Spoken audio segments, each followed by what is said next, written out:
Assalamualaikum warahmatullahi wabarakatuh. My name is Sardianti with ID number A1212053. So today I will explain a question in page 38 and 39.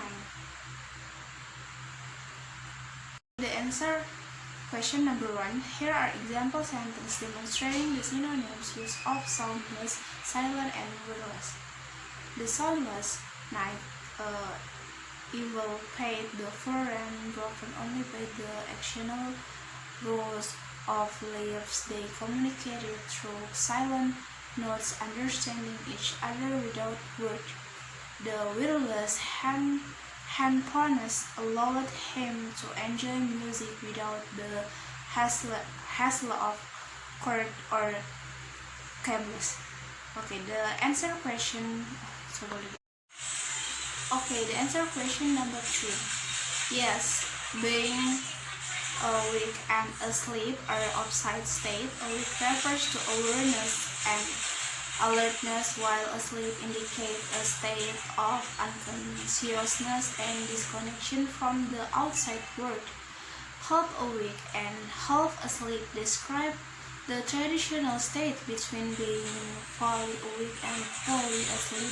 This is not a common term, but if you mean deja vu, it refers to the feeling of having experienced an current situation before, which can occur both while awake and while asleep. Incorporating this term will help provide a more nuanced understanding of the spectrum of consciousness and the tension between. Okay, next, the answer question number 3. The difference in meaning between the two columns lie in how strongly quiet change the meaning of the adjective being described. The first column means quiet, making something just a bit like a bit dodgy or a bit late. The second column means quiet makes something very extraordinary or completely finished. So depending on the context, quiet can convey different level. And number 4, sound like an engaging exercise for those exploring Roger de Saurus. They likely discover it's organized by topic or theme with synonym grouped together under each entry.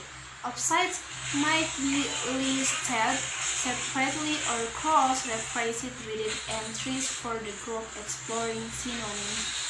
Dictionaries. They fund researchers like Roger International Dictionaries or only platform like Thesaurus.com, which offer synonyms are arranged by alphabetical order with varying degrees of depth and specific.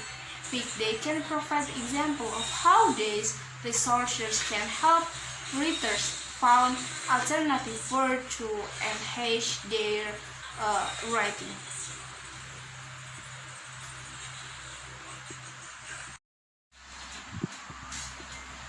Okay, next, answer question number 5. The bias in these pairs dependent on the context and subject interpretation. Old and young can both be beside depending on the context. Old can imply outdated or inferior, while young can imply experience or navy. Miserable implies negative, so it could lead to beside question, while pleasant typically doesn't carry a bias.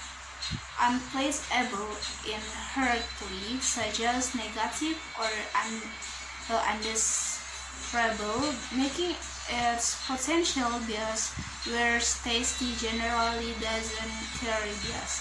We can be perceived as negative or inferior potential leading to beside question, while strong doesn't necessarily carry bias. Okay, last question.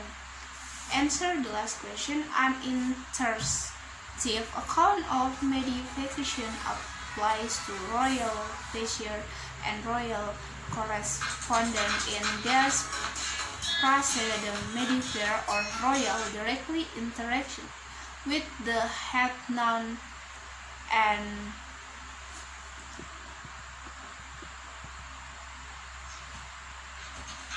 okay, the last question. Apa sih, boy? Okay, the last answer, question number 6. An intersective account of modification applies to royal visitor and royal correspondent in this phrase, and modifier or royal directly intersect with the head noun, specifying a particular type within the category denoted by the head noun. However, it doesn't apply to having either wise-full, as it involves non-interactive modification where the modifier don't directly intersect with each other. Okay, I think that's all for me. Thank you.